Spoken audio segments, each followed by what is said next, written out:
Yo les había comentado que hoy nos corresponden las 2 sesiones de laboratorio. Al estar en línea, vamos a tratar de optimizar el tiempo. En ese sentido, una práctica de laboratorio se puede llevar 2 horas, pero cuando tú la das en teoría nada más, no hay forma de que eso se extienda a las 2 horas, porque una parte importante está prevista que sea para que ustedes operen y trabajen con los materiales, con los microorganismos. Y eso no lo vamos a hacer mientras estemos en línea. En consecuencia, vamos a estar 1 hora 15 minutos desarrollando esta primera práctica y los otros 40 minutos aproximadamente los vamos a utilizar en adelantar un poquito más las cuestiones de teoría. Así le vamos a hacer siempre que sea posible. Todo parece indicar que la próxima semana vamos a seguir en línea y ya les estaré indicando qué práctica vamos a realizar, porque la que corresponde, la segunda, esa sí es importante que la hagamos de manera presencial. Entonces ahí va a haber un cambio en el cronograma si, como todo parece indicar, la siguiente semana seguimos en línea.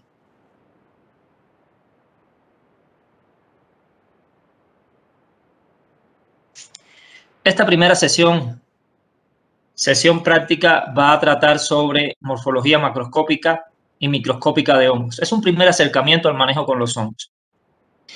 Por allí me preguntan en el chat sobre los reportes. Es importante también aclarar que las prácticas que se vean en línea no llevan reportes. Eso sería muy surrealista. Solo llevarán reportes las que hagamos realmente en el laboratorio. Eso sí, los contenidos van a ser evaluados en el examen de laboratorio, pero no vamos a tener reportes de las prácticas en línea. ¿En qué consiste esta primera práctica? Bueno, básicamente les voy a describir cómo opera esta práctica cuando la hacemos en presencial y vamos entonces a proceder a describir qué se hace, qué se debe observar, qué se debe caracterizar, cuáles son las principales herramientas con las que deben salir ustedes de esta primera práctica.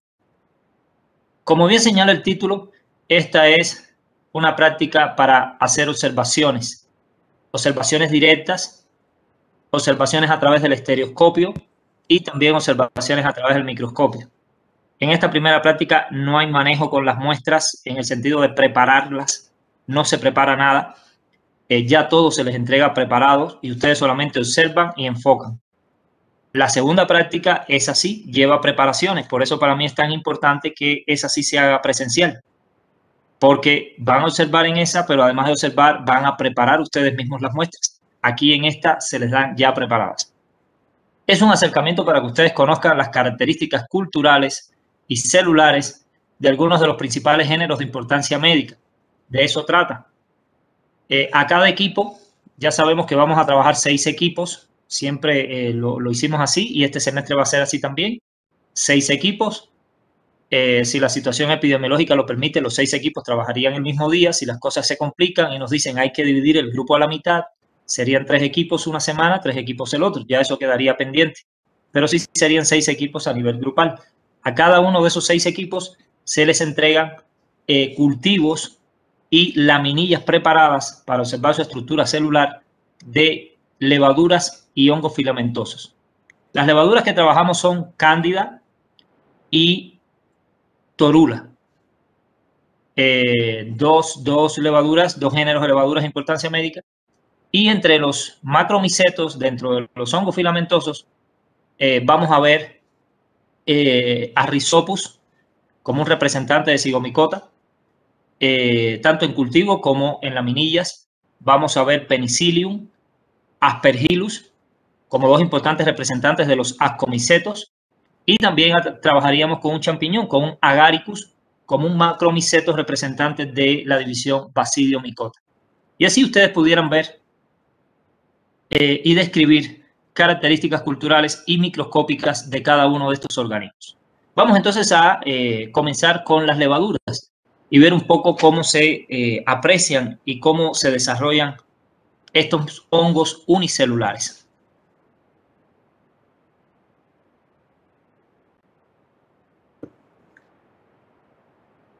Desde el punto de vista del cultivo, ya lo habíamos comentado, son las levaduras organismos unicelulares de crecimiento rápido. Las levaduras que son patógenas al humano sin ningún tipo de problemas la pueden hacer crecer a 37 grados. Pero si las ponen a 30 te va a crecer igual de bien. Son organismos que forman colonias que, tal como se ve en la imagen, van a tener un tamaño pequeño, 2-3 milímetros máximo. Eso sí, lo alcanzan en un tiempo rápido, en apenas una noche, igual que las bacterias. Las colonias de las levaduras evidentemente varían de especie a especie, no todas son exactamente iguales, pero tienden a tener bordes uniformes y estructura mantecosa, como una crema. Los colores también varían mucho. Muchas de ellas, como por ejemplo Candida albicans, toma una coloración blanca en la mayoría de los medios universales.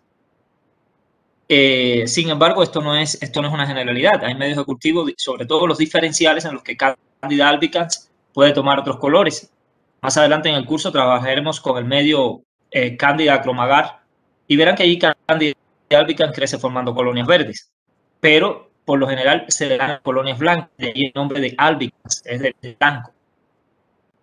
En ese sentido, pues se parece mucho a las colonias de las bacterias. Son colonias que pueden ser con instrumentos de siembra, levantadas, en mayor dificultad, como para hacer un frotis, por ejemplo, y muy fáciles de maniobrar, digamos. Como pueden ver en la imagen, este es un crecimiento en agar sangre. A la mayoría de las levaduras les va bien en los medios para bacterias, crecen bien en los medios para bacterias y también crecen en medios para hongos, como el agar Destrosa saburot, que es uno de los que más vamos a emplear. Entonces, Candida se les puede entregar en el laboratorio exactamente así, en un medio de agar sangre, o se les puede entregar en Destrosa saburot, para que ustedes puedan describir las características culturales de esta forma, la textura, que tienden a ser cóncavas, no elevan demasiado. Estamos hablando de pares, y así ustedes pueden ir realizando las colonias de Cándida. En el caso de Torula, sí, es un poquito más grandes tal vez. Eso sí, Torula normalmente tiende a generar colonias de un color más o menos naranja. En los medios universales crece con un color naranja. Y definitivamente en todo lo demás es muy parecido, igual de cremosa, igual de bordes regulares. Al microscopio, las levaduras las podemos observar con lente incluso de 10. Ya con la lente de 10 empiezan a observar de manera individual, pero se observan con mucha claridad con la lente de 40. Hay que entender que son células eucariontes, mucho más grandes que las bacterianas. Por tanto, no se requiere que utilicemos la lente de 100. Si ustedes van a observar con lente de 100 una levadura, entonces es importante que entiendan que lo ideal sería trabajarlas como si fuesen bacterias, hacer una extensión, una fijación y una tinción. Y no usar un cubreobjetos, porque es el momento en que tú tienes una preparación en fresco y pones un cubreobjetos, ya no puedes utilizar la lente de inmersión, porque la lente de inmersión te arrastraría el cubreobjeto y llenaría las lentes de microorganismos. Cuando en microscopía se utiliza la lente de inmersión, no se usan cubreobjetos o el cubreobjetos queda adherido por un pegamento. Hay muchos bálsamos de esto, por ejemplo, el bálsamo de Canadá, que tú lo pones después que ya la muestra está seca, le pones ese cubreobjetos y como si fuese una cola loca, ¿no? Haciendo la analogía, pues ese cristal queda pegado a el portaobjetos. Y así la lente de inmersión no la arrastra. Por eso digo, es preferible, si vas a usar una levadura y quieres verla con lente de inmersión para ver algún detalle más, con más nitidez, entonces la prepares como si fuese una bacteria, como si fuese un cultivo bacteriano, porque esa es otra cuestión importante. Las levaduras tienen, desde el punto de vista tintorial, desde el punto de vista de la capacidad de extender ese cultivo, de fijarse sin modificarse sus células, pueden resistir el calor de la fijación al mechero, igual que las bacterias. y en ese sentido puede ir la preparación para una observación en lente de 100. En el laboratorio no se lo solicitamos. Vamos a observar las levaduras con lente de 40 y las van a ver muy bien. Así tal como se ve en la imagen de la derecha. Son células que, como pueden observar, no son esféricas, son más bien poliédricas. Son como piedras, o más o menos algo parecido a una almendra, pero no son redondas como los estafilococos, por ejemplo. El tamaño evidentemente es mucho mayor. Estamos hablando de células por lo menos 5 o 6 veces más grandes que un estafilococo. Las levaduras son células individuales, no tienen tipo de agrupación, no se agrupan ni en cadenas ni en racimos. Eso que ustedes ven allí en el frotis, que pareciera que están agrupadas en racimos, es simplemente una consecuencia de tener un cultivo denso. Si tú de una colonia donde hay millones y millones de células haces una extensión y la tiñes, entonces las células podrán quedar pegaditas. No porque estén realmente pegadas, sino porque son demasiadas en un poco espacio, entonces quedan cerquita. Pero cada una de esas células es individual. A veces las levaduras al microscopio tú puedes ver que hay 2 o 3 que sí están realmente pegadas, pero es solo de manera transitoria, porque hay que recordar que ellas se multiplican fundamentalmente por gemación. Y en consecuencia las células hijas permanecen pegadas a la célula madre, en tanto crecen y logran separarse. Pero desde el punto de vista morfológico, todas, sin excepción, todas las levaduras son células individuales, no hay tipos de agrupación. Desde el punto de vista tintorial, se tiñe muy bien con cualquier colorante.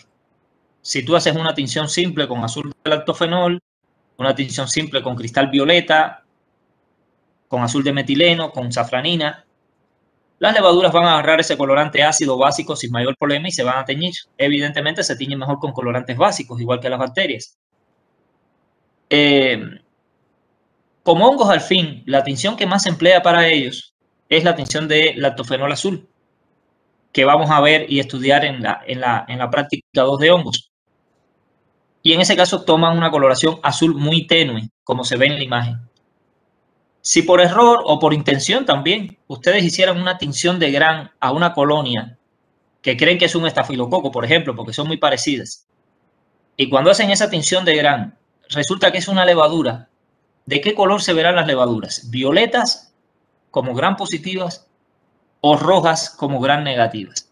Bueno, en ese caso, dadas las propiedades de su pared, las levaduras no se van a desteñir con el alcohol acetona y quedarán teñidas de violeta, como si fueran gran positivas. Pero no son gran positivas, ¿por qué? Porque esa clasificación solo aplica para las bacterias. Pero sí es importante que sepan que se van a ver violetas. Entonces así las veríamos. Y sería igual, sea cual sea la levadura, cándida, cualquiera de sus especies, torula, saccharomyces, todas tendrán esa forma poliédrica. Evidentemente hay variaciones. Hay unas que son más redonditas que otras, más grandes que otras, más alargadas que otras, pero no hay diferencias apreciables al microscopio óptico que te permitan a ti de ver una levadura distinguir más allá de eso. No puedes decir por ver la levadura a qué división pertenece, a qué género pertenece, solo que es un hongo y que es un hongo unicelular. Entonces ese sería otro elemento que estarían observando y describiendo al microscopio óptico con lente de 40 a la hora de hacer esta práctica.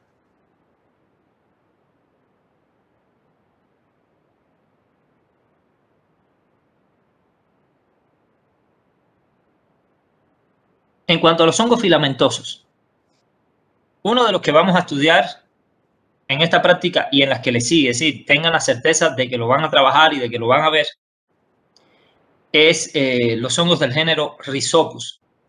En teoría comentábamos de este hongo como un cigomiceto cuyas hifas no tienen septos y tiene la capacidad de reproducirse sexual y asexualmente.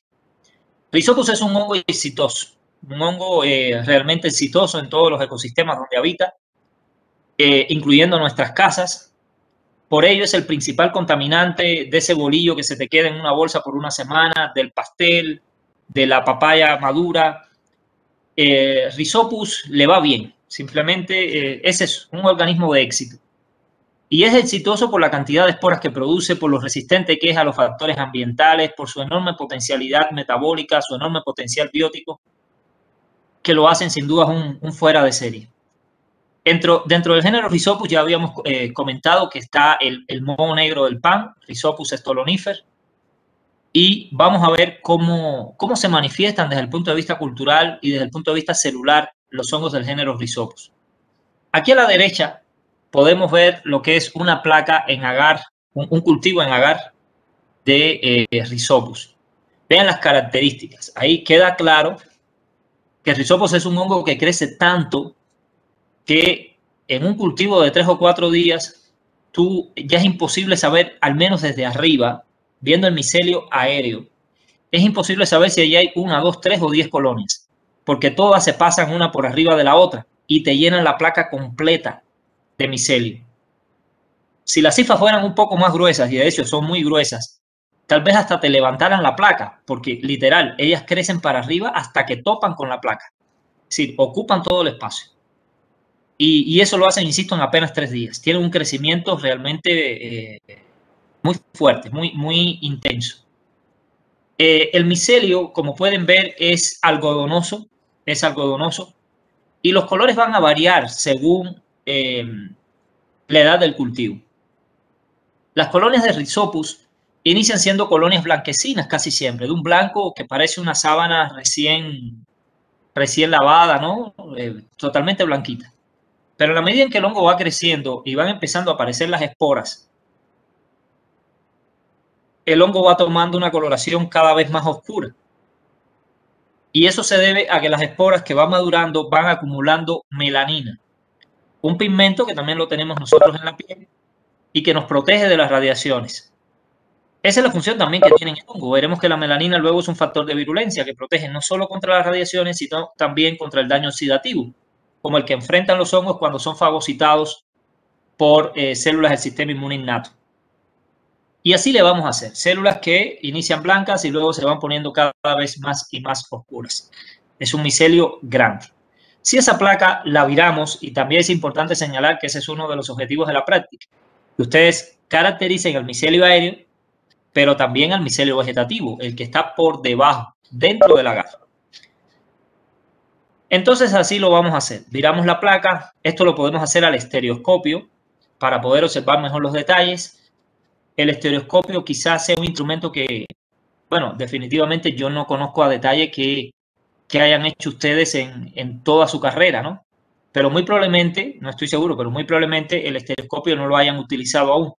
Y es un instrumento que, aunque se parece a un microscopio, no es igual ni tiene los mismos fines. El estereoscopio solamente te permite aumentar la imagen hasta 10 veces. Solamente tiene una lente de aumento, que es las lentes oculares. Pero, a diferencia del microscopio, tiene la posibilidad de tú ir modulando el ángulo de la luz que incide sobre la muestra y la intensidad de esa luz. Y eso te permite obtener muestras del relieve de la superficie de organismos, de parásitos y de colonias, como es este el caso. Entonces, es un muy buen aliado cuando lo que quieres ver no son estructuras celulares, sino estructuras grandes, relieves, pequeños detallitos que a simple vista se ven, pero no con mucho detalle. Entonces, en ese estereoscopio podemos observar las estructuras del micelio con más detalle, tanto del aéreo como el del vegetativo. Ese micelio que está en el agar, micelio vegetativo, no es igual al aéreo, en ningún sentido. Es mucho más pequeño. Los colores son diferentes, normalmente son más oscuros, amarillos, cremas, pardos. Y por ahí sí pudiéramos tener una idea de cuántas colonias realmente hay. Porque el crecimiento dentro del agar no es tan abundante como sobre el agar. Entonces es importante ese contraste, ¿no? ¿Qué color, qué tamaño y qué forma adopta el micelio aéreo? ¿Y qué color, qué forma y qué tamaño adopta el micelio vegetativo? Y verán que casi nunca tienen las mismas características ni el mismo color. Entonces eso es en cuanto a las características culturales de Rhizopus.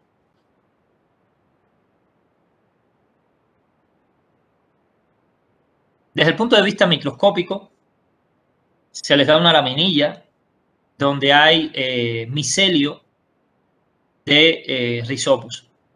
Esa laminilla la van a ver con lente de 10 y la pueden ver con lente de 40. Esto que les voy a comentar es importante, ¿no?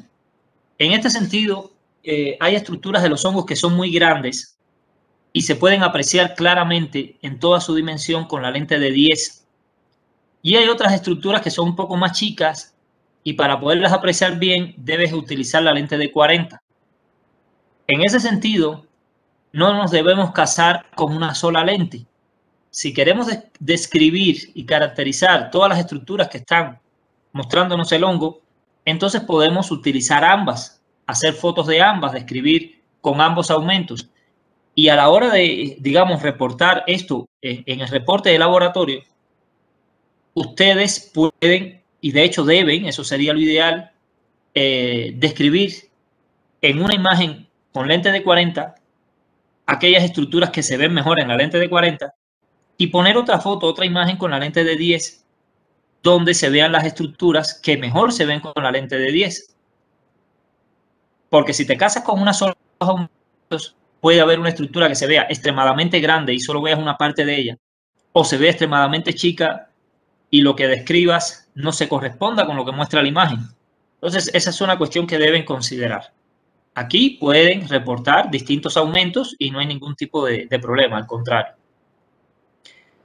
Y en ese sentido, por ejemplo, muchas de las estructuras de Rhizopus se ven mejor con la lente de 10, como son los esporangióforos, que son enormes. Vamos a ver a grandes rasgos, aquí voy a anotar, más bien voy a señalar con una flechita para que ubiquen de lo que estamos hablando, ¿no?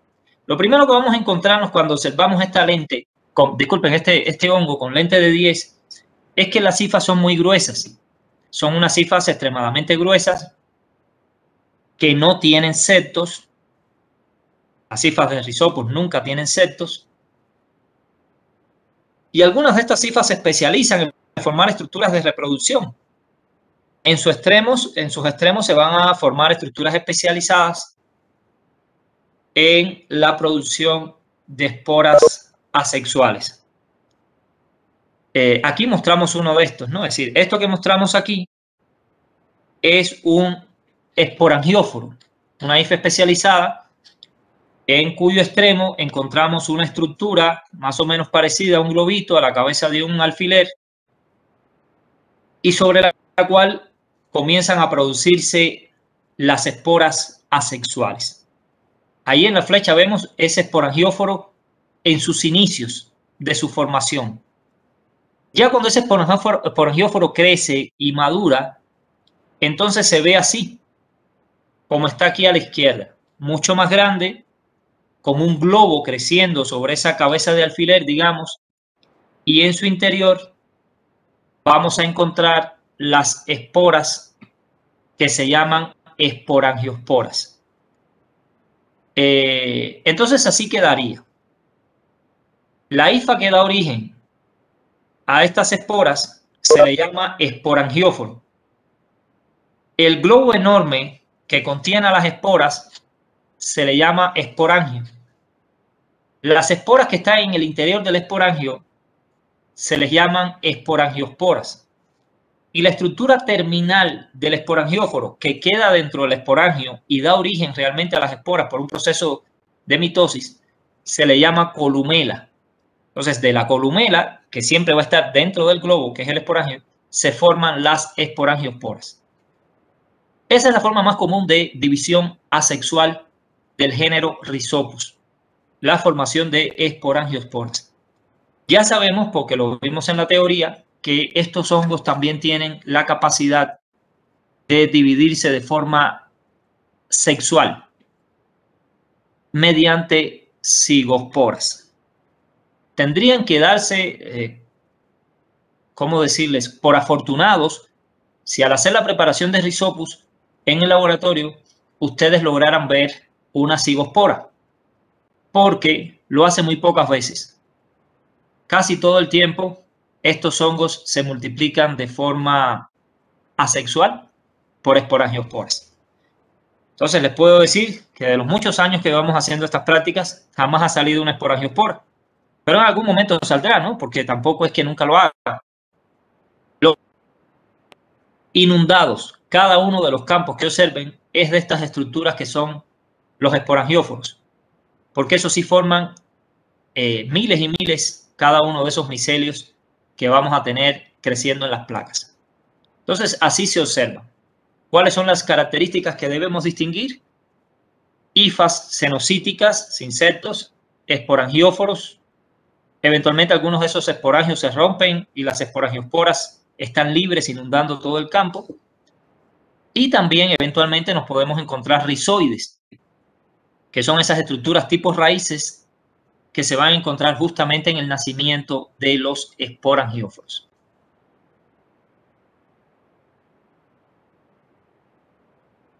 De lo visto hasta aquí, ¿hay alguna duda, pregunta, comentario?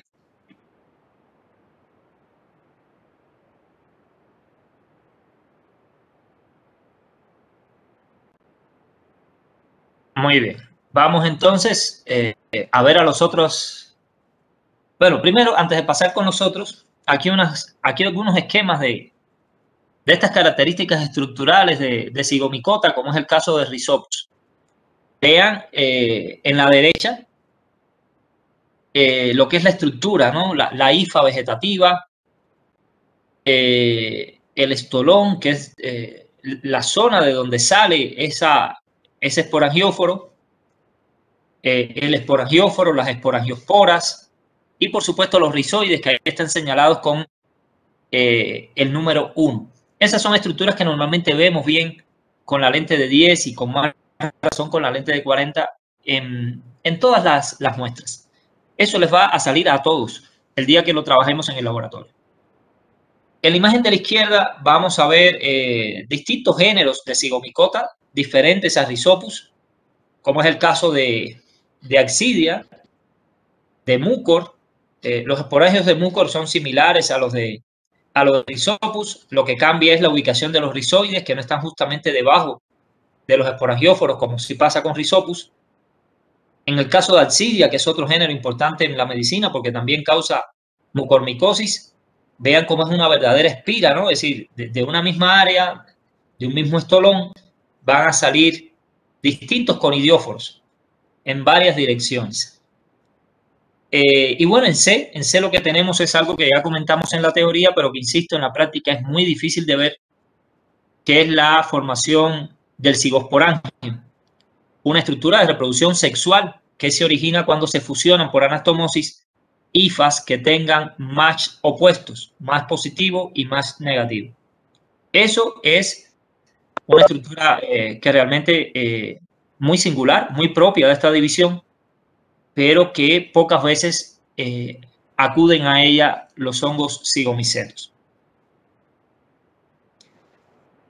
Pasemos a los otros dos de los géneros que vamos a estar o que trabajaríamos en esta primera práctica, que son Penicillium y Aspergillus. Dos hongos muy relevantes, tanto por el parasitismo que puede generar Aspergillus, como por el asunto de las micotoxicosis que ambos géneros pueden causar, y de hecho lo hacen con bastante frecuencia. Son ascomicetos. Y en la teoría ya comentamos estas cuestiones de los ascomicetos. Son hongos superiores, hongos que tienen hifas septadas, hongos que pueden formar micelios complejos, cuerpos fructíferos para la formación de las esporas sexuales, que en este caso reciben el nombre de ascosporas, porque se producen en el interior de unas estructuras tipo saco o tipo vaina que se llaman ascos o ascas. Esa es la forma de reproducción sexual de los ascomicetos. Pero recuerdo que, al igual que pasa con Rhizopus y la mayoría de las otras divisiones, estos hongos que se reproducen tanto de forma sexual como asexual, lo que más vamos a ver en ellos es la reproducción asexual. De manera que pocas veces vamos a encontrar en cultivos, en agar, la formación de ascocarpos y de ascas y de ascosporas. No es muy difícil, pero no es lo común. Lo común es que veamos fundamentalmente o únicamente la reproducción asexual, que, al igual que ocurre con la mayoría de las divisiones de hongos, es a través de la formación de conidios. ¿Ok? Entonces, describamos rápidamente cómo es que se ubican y se presentan las ascosporas. Las ascosporas, que son la forma de reproducción sexual de Ascomycota, son esporas endógenas que quedan en el interior de las ascas. Ascas que pueden ser cerradas o pueden tener un ostiolo en la punta para poder salir por allí esas 8 o 4 ascosporas que vamos a tener en su interior. Las ascas o ascos rara vez las vamos a encontrar libres. Ellas normalmente se producen en el interior o sobre cuerpos fructíferos que se llaman ascocarpos. Y en ese sentido los vamos a encontrar por lo general en el micelio aéreo. Los ascocarpos, que insisto, son estructuras que parecieran como órganos, pero no lo son, pueden tener distintas formas y en función de ello se clasifican. Esto es algo que vamos a ahondar en el seminario de la próxima semana.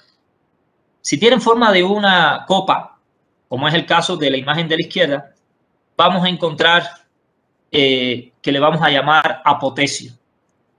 El apotecio es un ascocarpo que tiene una formita de copa, que es abierto, y en su centro vamos a encontrar un himenio, un entretejido de hifas muy denso, que son las que dan origen a la formación de las ascas y en su interior el ascocarpo. Disculpen, las ascosporas. Otra forma de presentarse los ascocarpos es la que se muestra al centro, un peritecio. Un peritecio es un ascocarpo que tiene forma de pera. Y en ese sentido, debemos entender que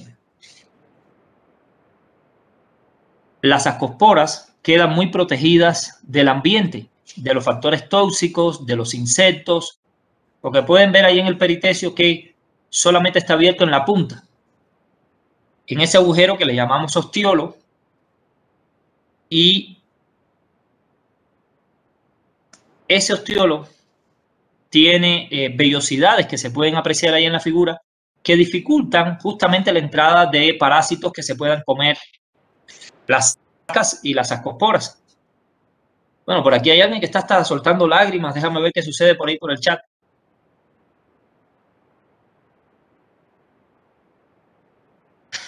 Por aquí hay una duda de Eduardo que dice que cuando saltamos de las ascas a los peritecios, de los ascos a los peritecios.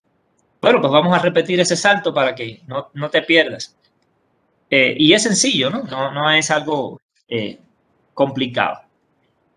Las ascosporas son las esporas sexuales de los ascomicetos. Y esas ascosporas se producen en el interior de estructuras tipo vaina o tipo saco, como los que se ven en la derecha, que reciben el nombre de ascas o ascos. Ahora, decía también, esos sacos, esos ascos, no se producen de manera libre sobre las hifas vegetativas, sino que casi siempre se producen en estructuras muy especializadas, cuerpos fructíferos, que reciben el nombre de ascocarpos. Y estamos describiendo los distintos tipos de ascocarpos que se presentan en la naturaleza. De manera que en el micelio aéreo vamos a encontrar estas estructuras complejas que asemejan órganos, pero no lo son, que reciben el nombre de ascocarpos. En el interior o sobre los ascocarpos se producen las ascas o ascos. Y en el interior de esas ascas se producen las ascosporas. ¿Quedó eso claro, Eduardo, o no? Pude lograr. Ok, muy bien. Entonces les decía, no por nada. Los peritecios tienen mayor protección hacia sus esporas que las que se encuentran en el apotecio, porque el apotecio está muy abierto y cualquier factor ambiental tóxico, cualquier depredador, cualquier insecto, por ejemplo, se puede comer esas ascas. En el peritecio no, es difícil entrar allí. Entonces el peritecio ofrece eso, una mejor protección, pero el apotecio tiene su ventaja, y la ventaja es que las esporas pueden salir dispersadas con más facilidad, y eso para luego es muy importante, que su descendencia no quede pegadito a él para que luego le genere competencia por el espacio del alimento, sino que viaje bastante para que pueda colonizar otros territorios y no le genere competencia por los recursos. Entonces aquí todo es variantes, cada una tiene sus fortalezas y tiene sus debilidades.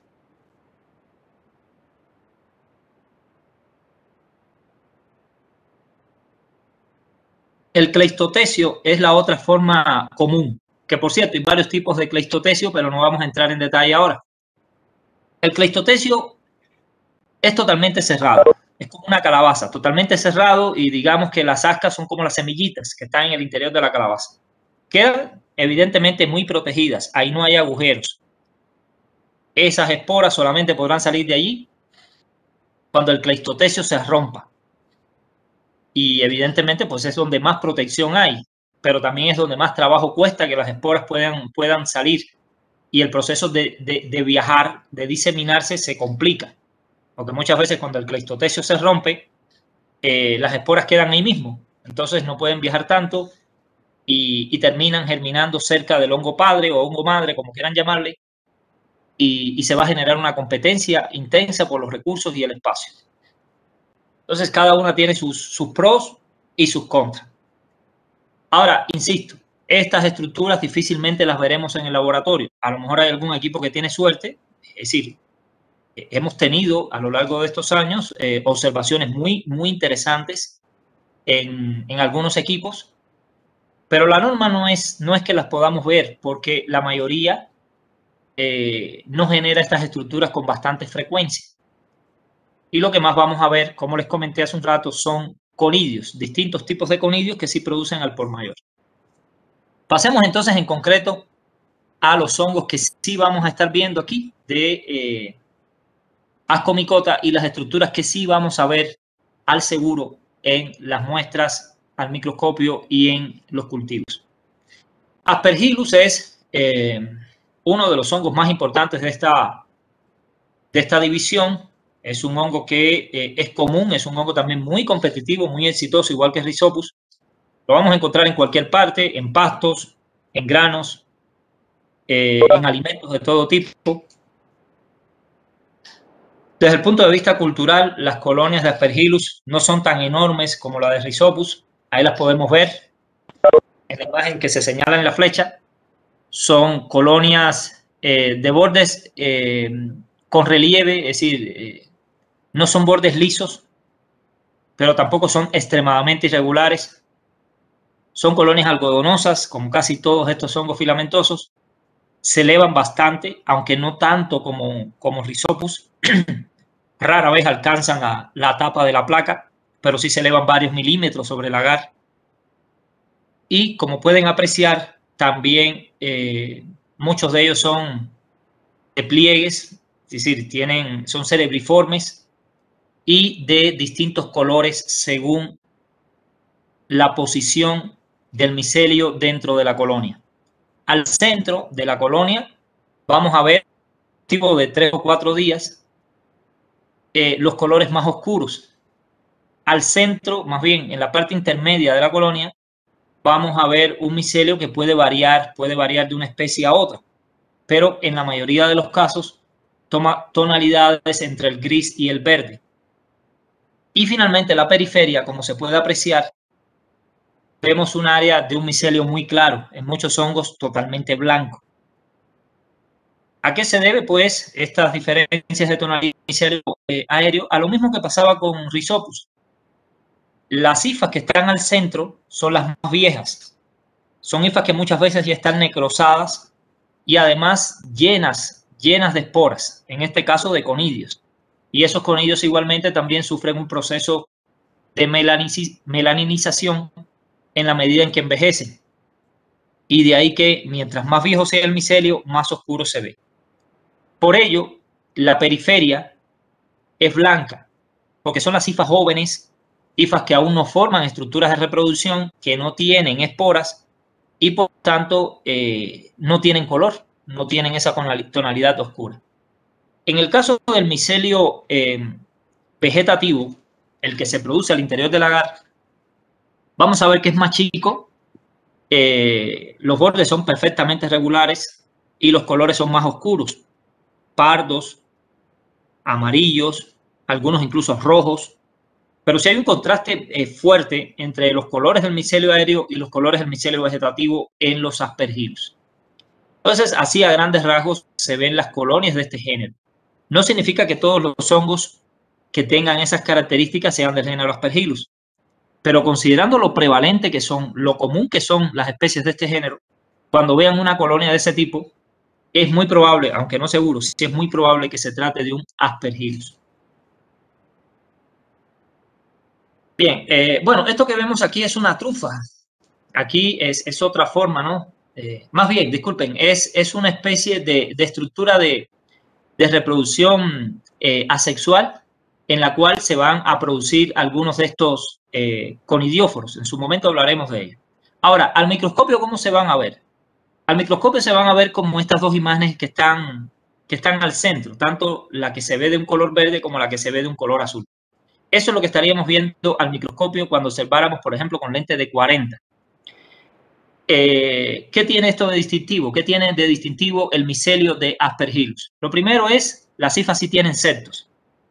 Veamos aquí en esta imagen de la derecha, aquí en la flechita, por ejemplo, ahí hay un septo que se ve con claridad.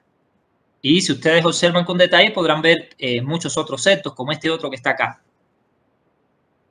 Eso es distintivo de todos los ascomicetos, no solo de Aspergillus. Las hifas son septadas, no son cenocíticas como la de Rhizopus. Las hifas son más delgadas que las de los Rhizopus, mucho más delgadas, pero aún así no son extremadamente delgadas. Ahorita veremos el caso de Penicillium y ahí las hifas sí son muy delgadas. Digamos que las de Aspergillus son unas hifas comunes de un grosor medio. ¿Qué más es distintivo? Bueno, la formación de conidióforos en el extremo apical de las hifas. No salen de los laterales, no son como ramas. Imaginen un girasol, digamos. Es lo más parecido que van a ver un girasol, haciendo la analogía morfológica. Siempre va a estar en el extremo de un filamento. Ese filamento especializado se llama conidióforo. En el extremo de ese conidióforo se va a formar una estructura también parecida como la cabeza de un alfiler que se llama métula. Y sobre la métula, y eso se ve muy bien aquí en esta imagen que está en la parte superior de la derecha, que es de una foto de microscopía electrónica de barrido, vamos a ver que en el extremo de esa, o sobre la métula, se van a formar cientos de células que tienen forma de una botella, de un florero, y son las fiálides. Y en la punta de esas fiálides van a comenzar a emerger por gemación esas esferitas que son los conidios. Son esporas exógenas de origen asexual. Conidios, conidiosporas, también se les llama. Y en el caso particular de estas, que se originan directamente sobre una fiálide, también reciben el nombre de fialosporas. Todo eso en este caso es lo mismo. Entonces esos conidios o fialosporas, no necesariamente sale una por fiálide. Una fiálide puede dar origen a una cadena de conidios, como se puede apreciar perfectamente aquí en las imágenes del centro.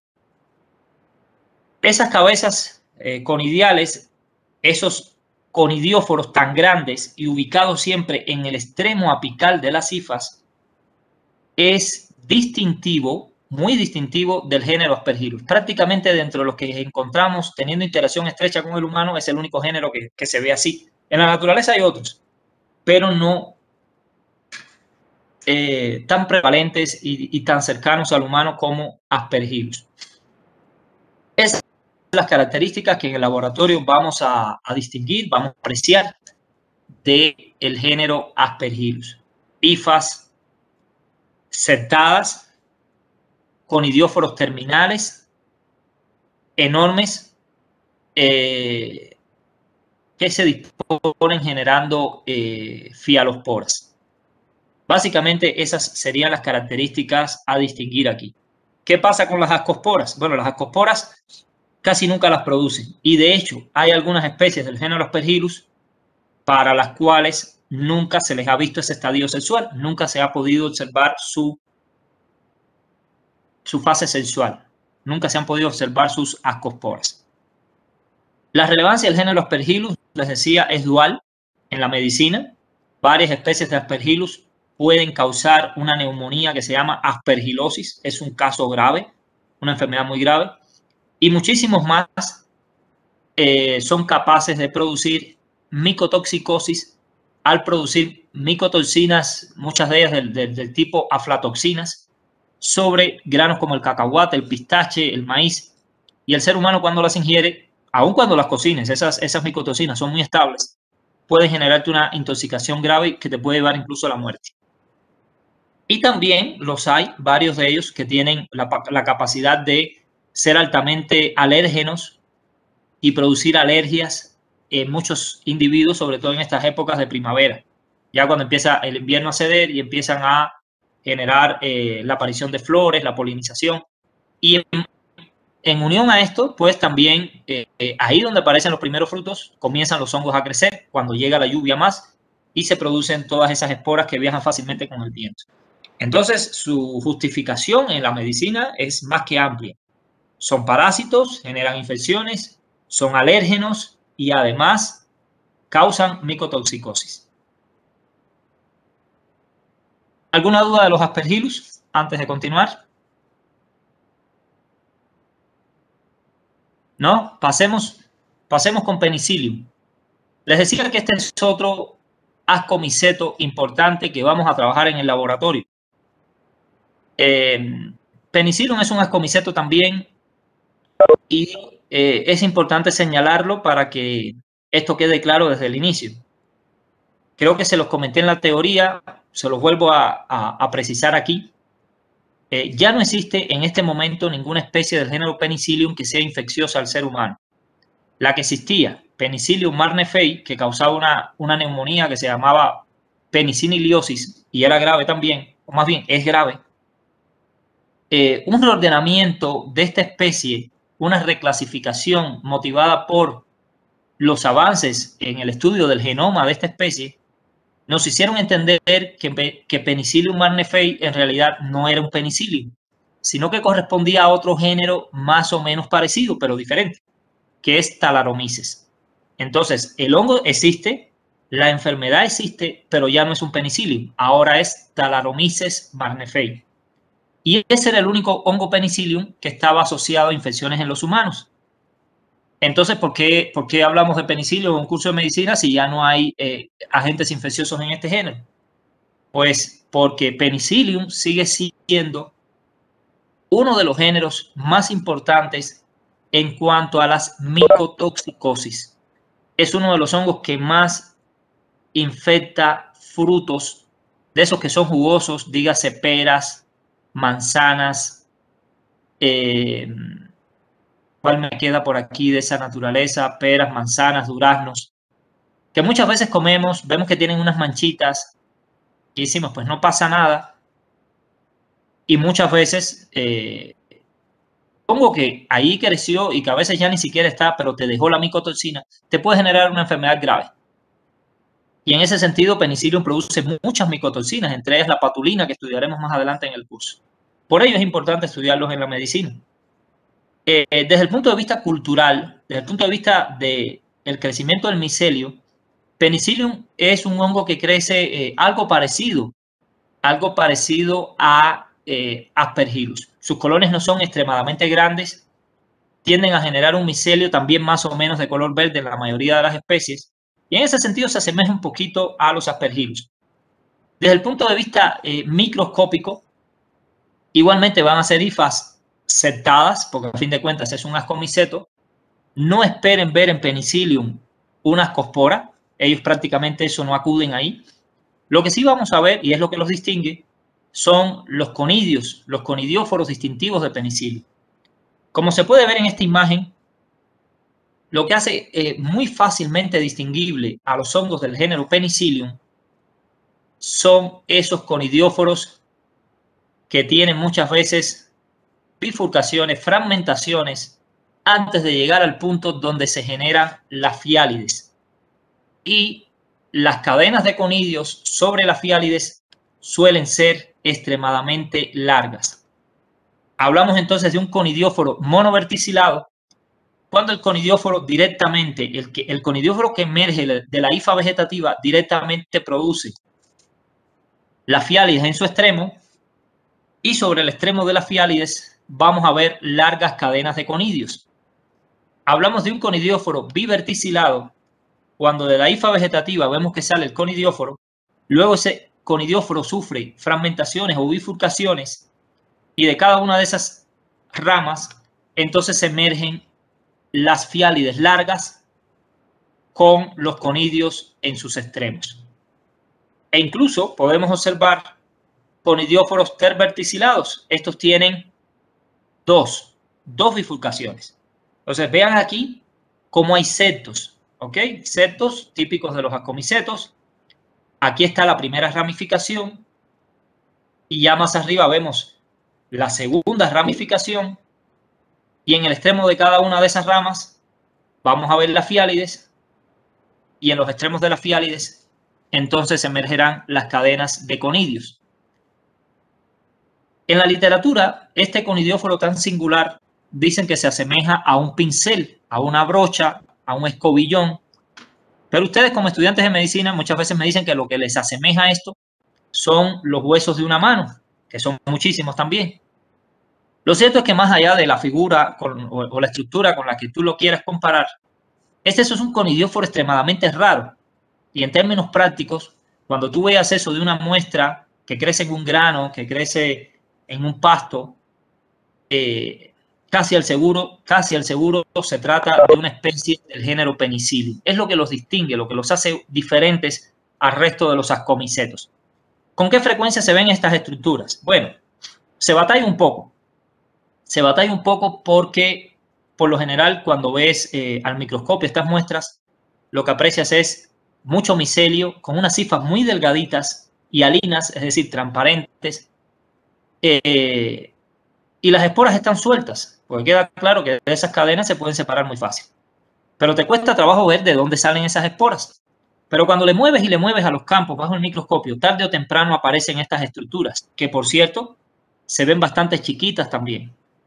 Pero hasta ahora, si les soy franco, siempre aparecen. Unos equipos la ven a la primera, otros batallan más, pero ya cuando le mueves y le mueves a los campos, siempre aparecen al menos 2 o 3 de estas estructuras en cada muestra que procesamos. Y cuando las veas, ya podrás dar por seguro que se trata de una especie del género Penicillium. Las ascas, insisto, no las busquen. En muchas de estas especies tampoco se ha visto. En las que se han visto, lo hacen, pero muy pocas veces.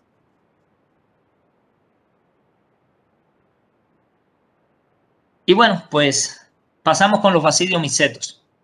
Ya en teoría comentábamos que son los hongos más evolucionados, son los hongos que por lo general siempre se reproducen de forma sexual, hongos que siempre tienen septos, hongos que crean las estructuras o los pseudoparénquimas más complejos, los cuerpos fructíferos más complejos en la naturaleza. Y bueno, hongos que tienen un vínculo con los humanos, pero desde tiempos históricos, porque siempre han constituido en muchas culturas una importante fuente de alimentación. Aquí están todas esas setas y champiñones comestibles. Pero ojo, también están los hongos alucinógenos, los hongos venenosos y, como comentamos en teoría, también hay un par de géneros parásitos del humano, que son Malassezia y Cryptococcus.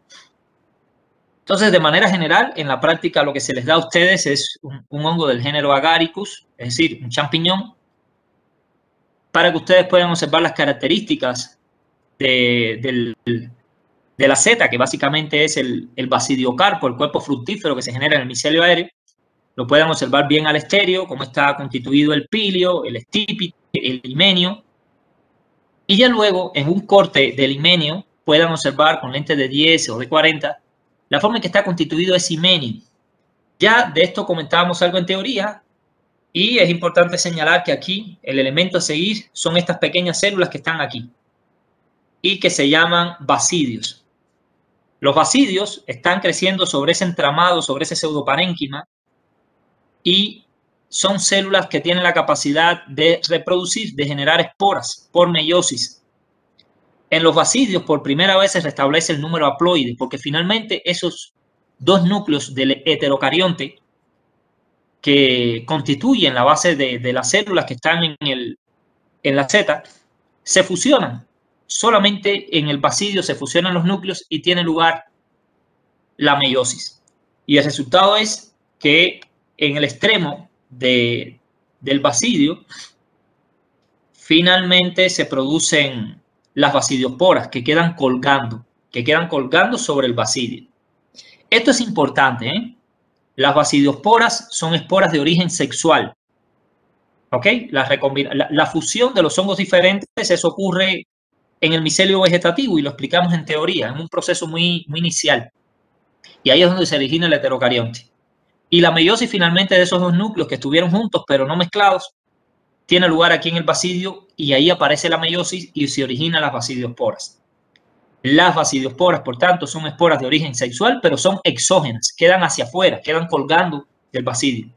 A diferencia de las ascosporas, que también son de origen sexual, pero que son esporas endógenas, porque quedan en el interior de los ascos o ascas. Esa es una importante diferencia entre basidiosporas y ascosporas.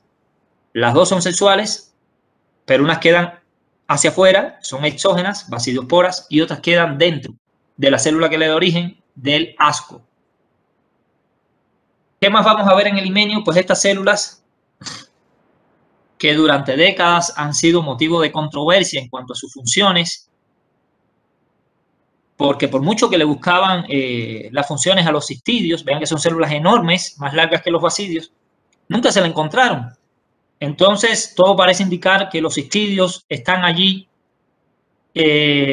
únicamente como si fueran agentes de seguridad y protección de los basidios. Es decir, ellos en sí no cumplen ninguna función en la reproducción, excepto proteger a los basidios y a las basidiosporas. Se estima que son células estilo cojinete, que sirven como un resorte, que sirven como una almohadilla para que los basidios no se golpeen, no se lastimen y las basidiosporas no caigan antes de haber madurado, y también para dificultar el acceso de insectos hacia esas células reproductoras que son los basidios.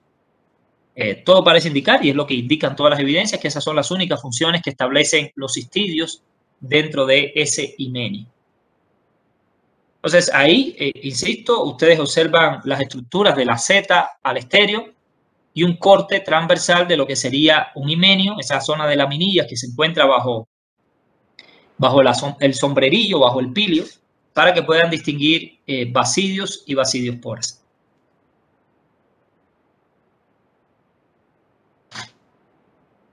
De esta cuestión, pues ya comentábamos en la teoría cómo es que tiene lugar la formación de este basidiocarpo, de esta Z.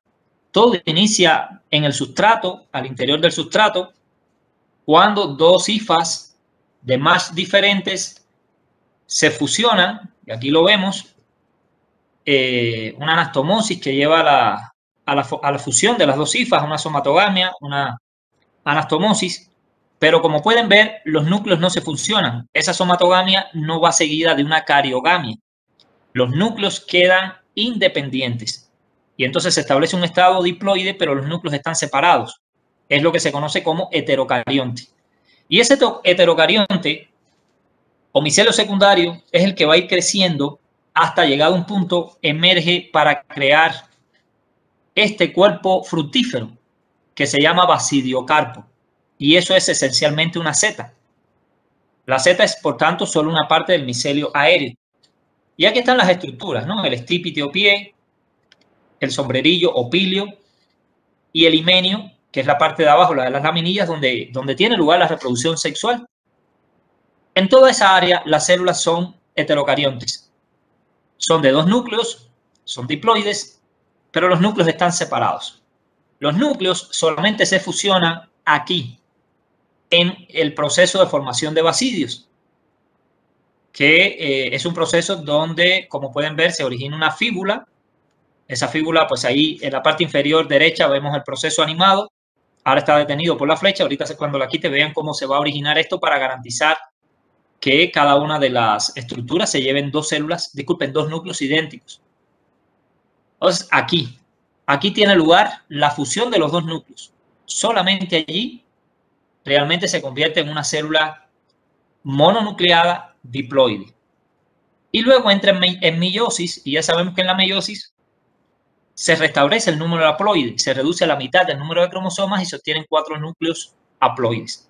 Esos núcleos van a migrar a los extremos y se van a producir 4 celulitas pequeñas que quedan colgando del basidio y que son las basidiosporas. Cada una de ellas diferente porque hubo recombinación genética durante esa meiosis, y cada una de esas basidiosporas, una vez que caiga en el suelo, en un terreno orgánico, podrá dar origen a un micelio haploide monocariótico igual que la espora.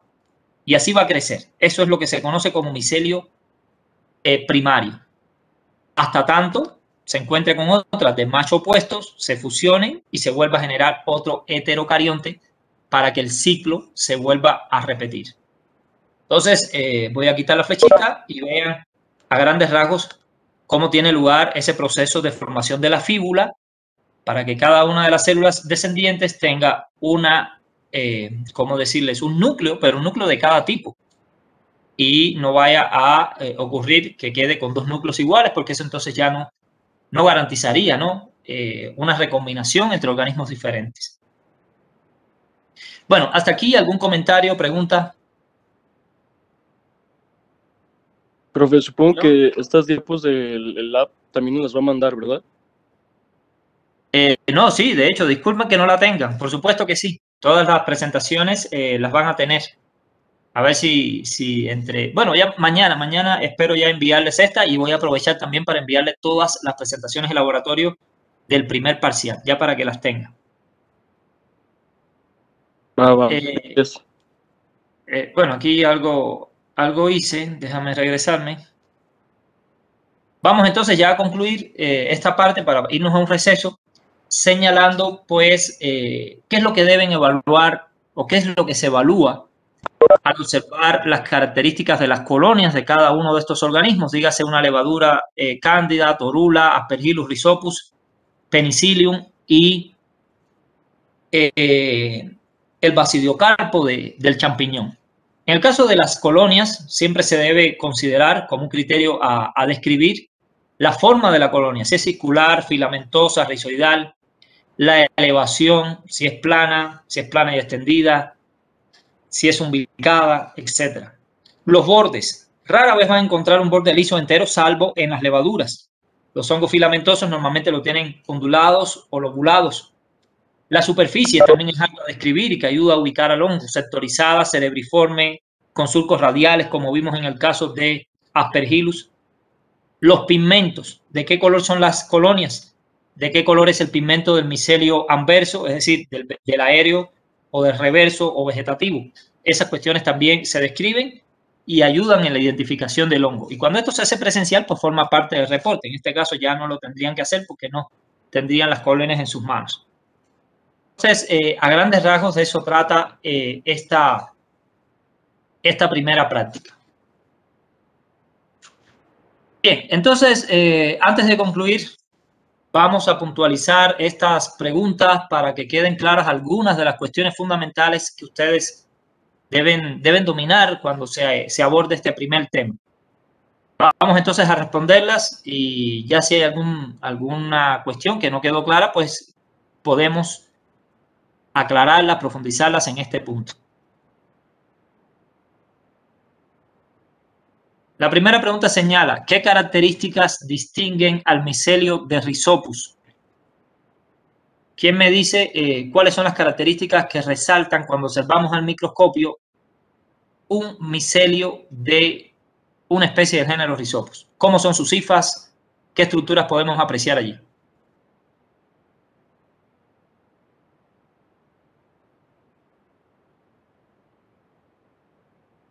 ¿No recuerdan? Rhizopus es el del moho negro del pan, por ejemplo. Bueno, yo veo que aquí Carmina Sandoval señala una cuestión importante, ¿no? Las cifras van a ser muy gruesas, les aseguro, van a ser las cifras más gruesas que verán en sus vidas, y no tienen septos, carecen de septos, es decir, son cenocíticas. Entonces, eso está muy bien. ¿Y cómo se reproducen desde el punto de vista asexual? las especies de este género.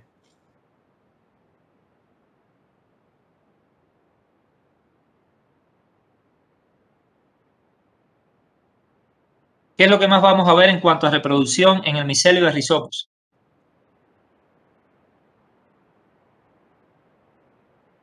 Así es, esporangiosporas.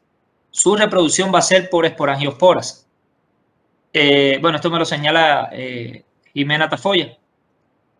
Vamos a tener la posibilidad de ver enormes esporangióforos con esos globos enormes que son los esporangios, y en su interior es que se encuentran las esporas, que reciben el nombre de esporangiosporas. Son esporas de origen asexual.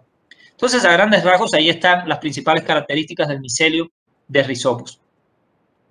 Diferencias existentes entre el conidióforo de Penicillium y el conidióforo de Aspergillus. Los dos son ascomicetos, pero no se parecen sus conidióforos. ¿Alguien recuerda cómo son los conidióforos de Penicillium?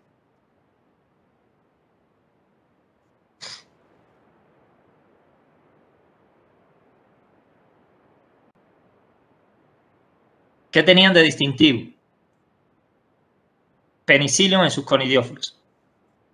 ¿Son que unos van a quedar adentro y los del otro van a quedar afuera?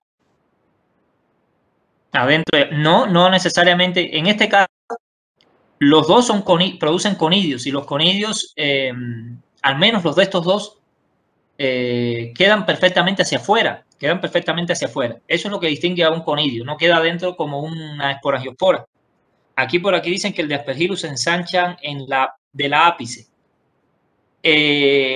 Pues creo que tienes la idea, pero yo la redactaría de la siguiente manera. El conidióforo de Aspergillus se produce en el ápice, es decir, en el extremo apical de la hifa, no de los laterales. No aparecen como ramas, sino en el extremo apical. En eso estamos de acuerdo. ¿Qué otra cuestión podemos establecer para diferenciarlos? Porque el de Penicillium perfectamente puede salir de las ramas, de los laterales de la hifa vegetativa puede salir ese conidióforo, no del extremo terminal como en Aspergillus.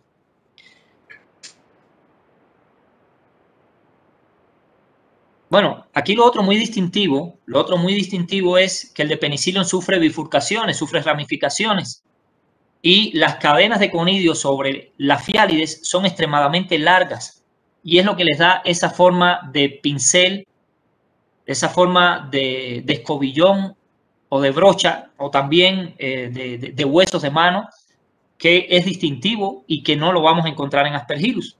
Porque en Aspergillus ese conidióforo no sufre ramificaciones, es uno solo, y de su extremo surgen las fiálides que producen los conidios. Y dicho sea de paso, los conidios las cadenas de conidios no son tan largas como la de Penicillium. Y otra cuestión que también ayuda a distinguirlos, y eso lo veremos cuando hagamos la práctica, es que el conidióforo Aspergillus es mucho más grande, muchísimo más grande. La hifa es más gruesa, las fiálides son más grandes que las de Penicillium, que se ven muy pequeñas. Entonces, por ahí estarían las principales diferencias. Y ya por último, importancia médica o industrial o farmacéutica de los géneros descritos. Por ejemplo, el género Cándida. ¿Por qué es importante para ustedes como médicos estudiar el género Cándida? ¿Qué conocen?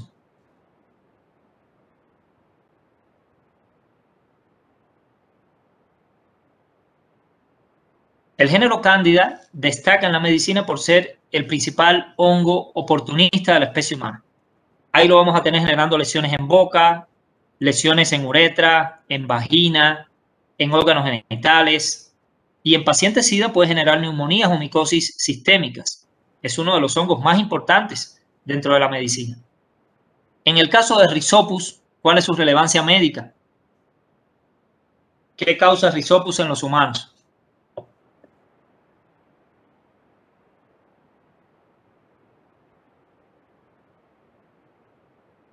Ese moho negro del pan, aparentemente inofensivo, puede llegar a ser grave y generar una enfermedad que se llama mucormicosis. Si bien es una enfermedad oportunista, es una enfermedad muy grave que puede dañar de manera importante también, además de las mucosas, al sistema nervioso central y puede llegar a ser mortal en algunos casos. Y bueno, ¿qué más queda? El género Penicillium. ¿Por qué es importante en la medicina el género Penicillium?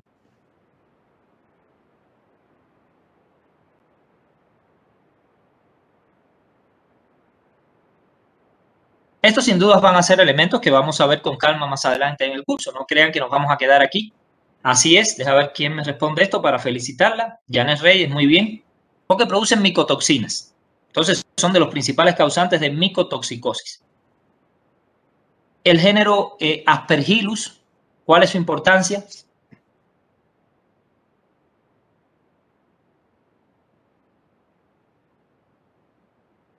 Así es, Carmina. Causan una neumonía grave que se llama aspergilosis. Además de esto, producen micotoxicosis también. Y algunas especies son importantes causantes de alergias estacionales debido a las propiedades antigénicas de las proteínas de algunas de sus esporas, de sus conidios. Y bueno, de Agaricus no nos vamos a detener, pues ya sabemos lo que significa el champiñón en el ámbito culinario. Muy bien, entonces con esto vamos a concluir esta práctica, no la clase. Vamos a tomarnos 10 minutos de receso y a las 10:30 vamos a regresar a seguir avanzando un poquito en las cuestiones de teoría. Entonces, tomémonos un receso y a las 10:30